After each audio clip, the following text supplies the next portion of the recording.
Hi guys, welcome to my first video on this channel, and today I'm going to be showing you how to play an ancient Chinese game called Chinese Checkers.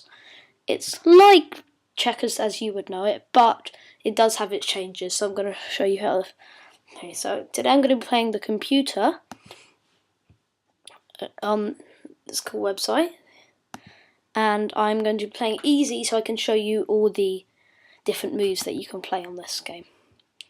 So my opponent will start, and as you see, he has jumped.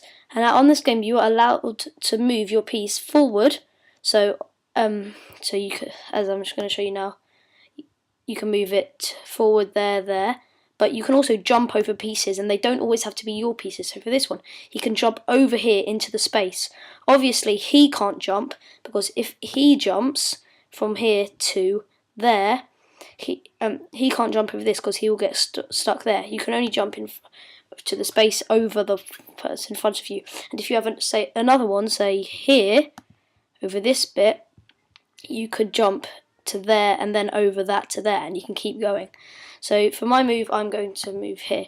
And in this game, it's important to stay with your team, to move all your pieces forward and don't leave anyone behind. And the objects of the game, as you see how the game started, my yellow pieces were here and the green pieces were here. You have to switch them, so you have to set up your yellow pieces on the other end. So it's basically who can get to the other side of the board the quickest. As you see there, I've just done a double jump, and you can even do as many jumps as you need to, because it's just continuing. As I said before, you really don't want to leave your pieces behind, because you could end up perfect with one piece back and it will take you a lot of moves. Jumping is a very important part of this game. So I'm moving up all my pieces as one. Unless you find a really good jump, it's always a good plan to move your back piece forward. So my team is pushing up, and I'm trying to open up my team too into the middle of the board to find more areas for jumping. When the green team over here and the yellow team meet in the middle, that's when it will start to get interesting, and there'll be lots of different jumps. Okay, so I'm probably gonna go here. You can also jump all the way around. So this, I jumped to the left and then to the right. And you can do that as long as you're jumping in front of you. You can even jump behind, but as long as you're jumping over another piece and landing in a space.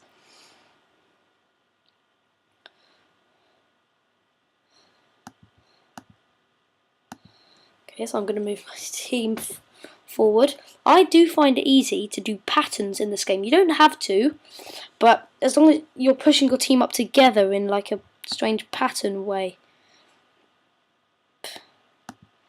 See, I jump to the left and then to the right. You don't have to jump forward like I told you before. Move him forward here. So I'm keeping to a pattern. I have my ones at the back and keeping jumps for these guys to move forward if they need to. Also, I have good strength in the middle. You could if you're a football fan out there, you could almost think of it a little bit like a football game, pushing your team up as you're attacking, trying to get to the other team's box. And after you've played this for a while, you will notice some similarities between this game and regular checkers, or drafts as some people call it. So I'm still pushing my team forward, and soon the green team and my team are going to meet in the middle, and this is where jumps. As you see, the green just jumped over mine. I can move this over here through jumps, which included jumping over the green by going from here to here to here, and you didn't see all of that because of the lag, but to there. So it's my turn now, and I think I'm going to... Oh! The good thing about playing it on the computer is if you're a beginner, it does give you help to where you can move it. When you're playing it for real life, and you can get this game for about £10, it's quite cheap, when you're playing it for real life, you have to think about it with your brain more. But if you're going to start, I recommend doing it on the computer, because you get more options of where to play your pieces and where you can do it. That was a good jump there by the green. Again, I'm moving my back pieces forward so I can keep my entire team pushing forward and don't have to leave one behind. There's also a lot of tactics in this game, as if you move this one here, if you move this one, say, forward, this one there, it creates a jump for here. So you do have to be aware. This one you can go here, here, here, here, so you can do a complete mixture of where you're jumping, and this can help you in the long run, because you're obviously gonna start needing to find greater ways to attack if you're playing a good opponent.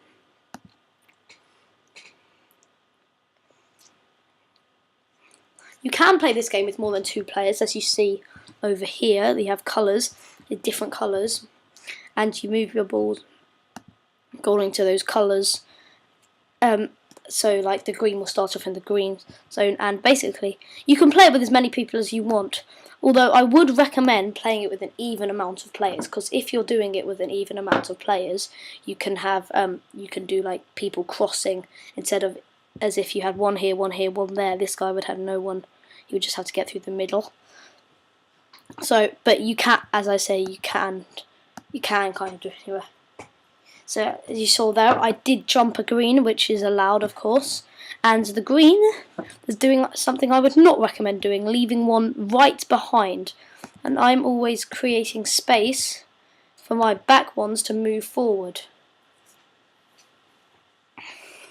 And my entire team pushes up together. And you might want to have a few front people, like I have here, to create extra jumps for other people in your team to keep going. You have, by the way, just letting you know, you have 10 players in your team.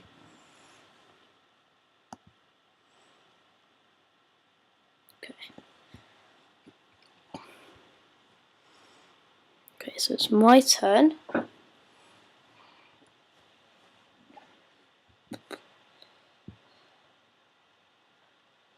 Oh, sorry about this, guys. I've got a little bit of lag, but it's solved now. So I'm going to push my team up again. I said, moving my marbles, I will call them, because in my real life version of the game, I use marbles, up together, so I have a stronger force as I'm moving forward instead of leaving ones behind. If you do leave one behind, you'll end up with a full set apart from one, and you have to move this one singles all the way through here, which can give you a chance for your opponent to win. It is a good family game, as you can have up to 6 players on this game. So, you know, Christmas coming up, I recommend you get this game for Christmas. If you already have it, maybe you could use this video and show another family member how to play it. But I'm gonna leave this video here, as you do know how to play the basics.